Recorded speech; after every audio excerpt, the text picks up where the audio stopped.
In 1985, a weird chess game was arranged between living and dead chess grandmasters. The event was arranged by Dr. Wolfgang Eisenbeis, chess enthusiast and president of the Swiss Society for Parapsychology. Grandmaster Viktor Korchnoi, who had made himself available for the experiment, had wished for Capablanca, Keres or Maroczy as opponents. Dr. Eisenbeis turned to Robert Rollans, an automatic writing medium he had known for 3 years, to locate one of these who would be willing to play a game with Korchnoi, conveying his moves mediumistically. Rollans was unfamiliar with chess and was not paid for his efforts. In June, Rollans was able to report that a communicator claiming to have been the Hungarian Grandmaster Geza Maroczy, who had ranked third worldwide in 1900, had agreed to the proposal. The other two could not be contacted. So the match started, and through the medium's hand, Maroczy sent the message E4. Rollans forwarded the move to Eisenbeis, who sent it to Korchnoi. Korchnoi's counter move E6 was relayed back. When Korchnoi made a move, Rollans typically waited 10 days to receive Maroczy's move. A tickle in his body would signal that he should sit down to write the incoming message. The length of time between moves varied depending on Korchnoi's schedule and illness suffered by Rollans, who died about 3 weeks following the game's completion. Play continued for 7 years and 8 months, ending when Maroczy resigned on February 11, 1993. The game was as follows.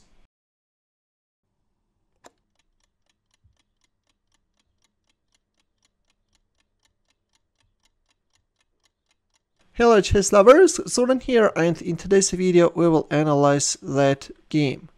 So Maroczy is on the white side, Korchnoi black, and Maroczy, as you already learned, started with e4, to which Korchnoi answered with e6.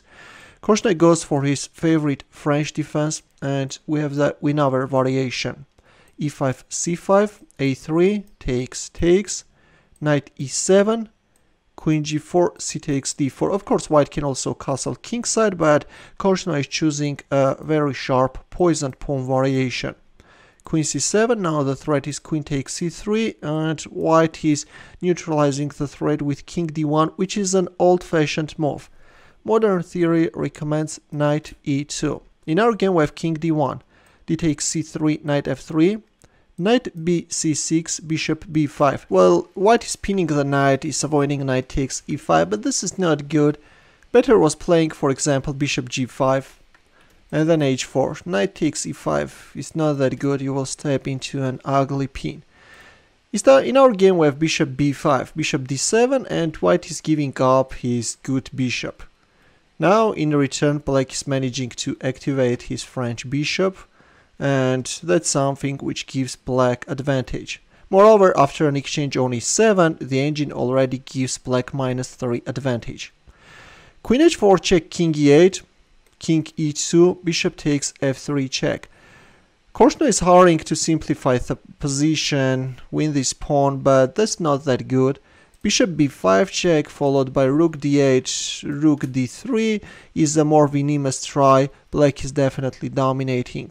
Instead, in our game we have bishop f3 check, g takes f3, queen takes e5 check, queen e4, an exchange of queens on e4 followed, f6, rook a d1. Well, trying to make use of this h pawn as soon as possible is a better try, but instead we have rook d1 by Maroczy. e5, rook d3, king f7, rook g3, rook g6, rook g1, rook g8. An exchange on g6 of course favors black. The pawn endgame will be totally winning for black. Rook takes g3, f takes g3, so white is keeping at least one pair of rooks. b6, h4, and here's how Korchnoi commands. During the opening phase, Maroczy showed weaknesses. His play is old-fashioned, but I must confess that my last moves have not been too convincing. He has compensated the faults of the opening by a strong endgame. In the endgame, the ability of a player shows up, and my opponent plays very well. a6, g4, let's see what's going to happen next. Takes, king d3, king g6, Rook f1, rook h8, rook h1, rook h7, king e2, rook a7. Now black rook is penetrating white's camp from the queen side, and white just has no counterplay. You know, white is just waiting. Check, king g5, another check, and the pawn on g4 drops. h6, b3, h7, rook a8. Now black will neutralize this dangerous pawn as well. Takes, rook takes h7, rook g6 check, king f4, black king is coming closer, king g3. If you keep on announcing checks, black king can finally land on e1, right? That's not something which white was eager to allow. That's why we have rook f1, rook h2, rook d1 neutralizing a check. But now comes the king, rook f1 check, rook f2, takes, white resigned. In view of the following line, for example, now if you hurry to make use of your b pawn, then king e1. Now if king c2, stopping king d1, then king e2 is winning and this pawn is unstoppable. And if b5, then black king is just in time, black is faster. And in the end of the day, once you're going for a pawn promotion, black is announcing a checkmate, or queen c3 checkmate. So this is it, dear chess lovers. Hope that the story was interesting for you. For example, in my case, I liked the story more than the game. And would like to know your attitude towards spiritualism. What do you think about the story and spiritualism? Let us know in the comment section, please.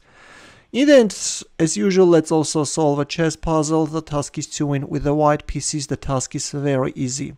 Would like to see your answers in the comment section as well. Lots of comments are going to land now. Best regards, we'll see you in my next video. Take care.